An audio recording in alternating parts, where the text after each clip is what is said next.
When it comes to squid fishing, Chris is one of the best in the game. He uses them an awful lot for his fishing, not only for food but also for live bait.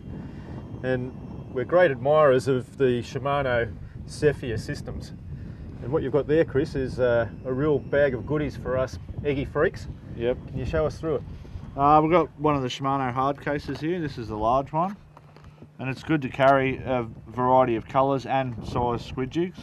As you'll find one day one colour will work better, and you do target different depths. You could be fishing from 5 feet out to 35 feet.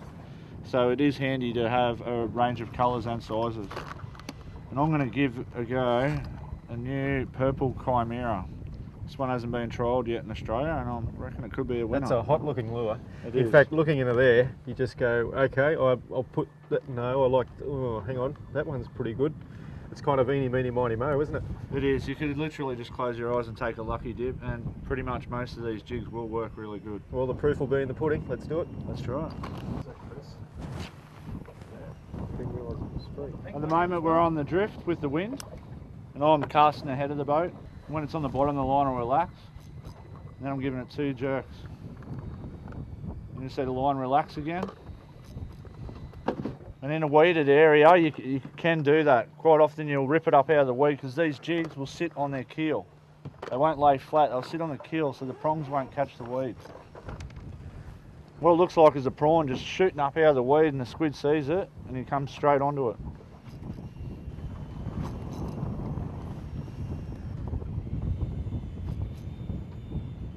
So this is looking like a fairly likely spot here, do you reckon, Chris? Yep. What troubles a lot of people is where to find squid. And there's a few areas you find them, and this broken weedy area, this has got ribbon weed with interspersed by sand patches. And it's a good area for the squid. It gives them cover during the day, but ribbon weed also holds a lot of bait. Other areas to look for are probably kelpy, washy areas along the foreshores of most of the east and west coast, and also probably anywhere bait congregates is a good area to look for a squid. But generally these weed bed areas are the best areas to look. We all enjoy working the lures and casting ahead of the boat, giving the twitches and retrieves to catch the squid. But when you've got especially a strong wind like we have today, you can use that wind to your benefit by actually trolling these jigs across over the top of the weed beds and picking up the squid behind the boat, as well as working the front of the boat by cast and retrieve. It's unbelievable.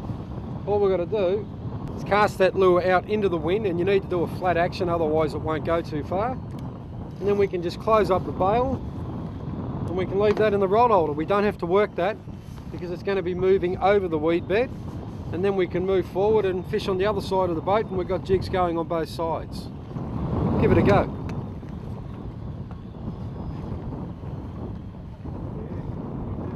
Just check periodically to make sure you haven't got weed on the jig. Okay, alright, we've got one here. I reckon we've got 2. That's weed. A nice squid here. So as you can see, we've had these 2 rods in the rod holder only for 2 or 3 minutes now, and sure enough we've got ourselves a really nice eggy on board here. We're looking forward to landing this one, and any kid or anyone could have caught this squid. Even though we're fishing in a manner that might be perceived as lazy by hanging them in the rod rack, we're just making the best of the conditions that we have available, but we're also putting out a product in a squid jig that we know we can trust to entice the squid, and that's what these Egixile squid jigs by Shimano do. When he was taking that squid jig, there was the pulsating in the rod tip, which was just confirming the bite and confirming that it was a squid. And the same thing happens in the process of fighting. He's trying to surge away, and you will feel this surging. So it's really important you don't have that drag too tight. You keep that drag nice and light so you don't rip that squid jig out of that squid. So here we are, we're getting pretty close now. I'm just going to ease him up close to the boat, and then I'm going to lean forward and just take him by the leader and take him around the neck like that. And as you can see, that's a beautiful squid. I know that he's inked during the fight quite considerably, and that's my Absolute favourite colour. Beautiful specimen.